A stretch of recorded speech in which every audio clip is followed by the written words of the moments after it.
Magandang gabi guys, may panibagong vlog na naman tayo at may bagong recipe na lulutuin.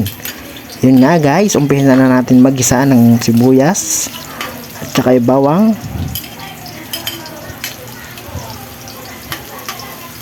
Magluluto pala tayo ng chop suey ngayon mga idol dahil request ng aking misis. Yun, bumili lang ako ng giniling na Argentina at igigisa lang po natin siya mga idol.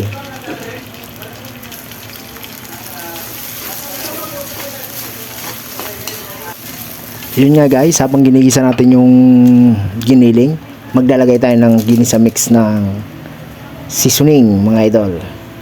At maglagay din tayo ng kunting paminta. At ilalagay na natin yung carrot at saka yung sayote mga idol na hiniwa ko kanina. Yun, gisa-gisa mo lang unahin natin.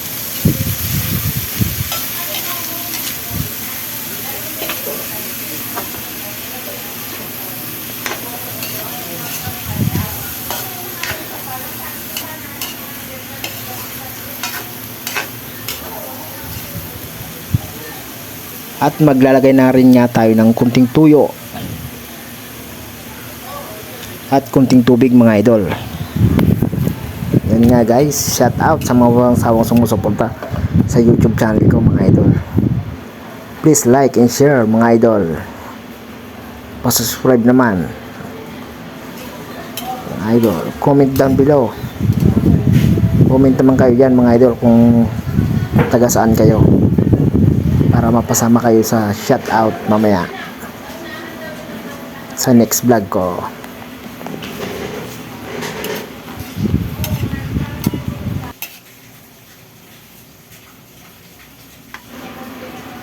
Yun, at dahil malambot na nga sa sayote at saka yung carrots, maglalagay na rin tayo ng siling panigang para medyo mabango, at maglalagay na rin tayo ng repolyo mga idol.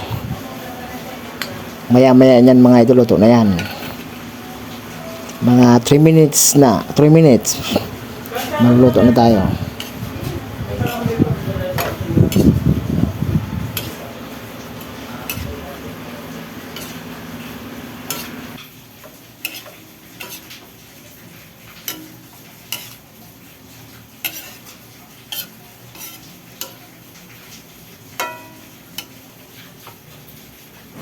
Ang huli natin ilalagay mga idol yung oyster sauce na pampalasa natin mga idol at pampakulay mga idol.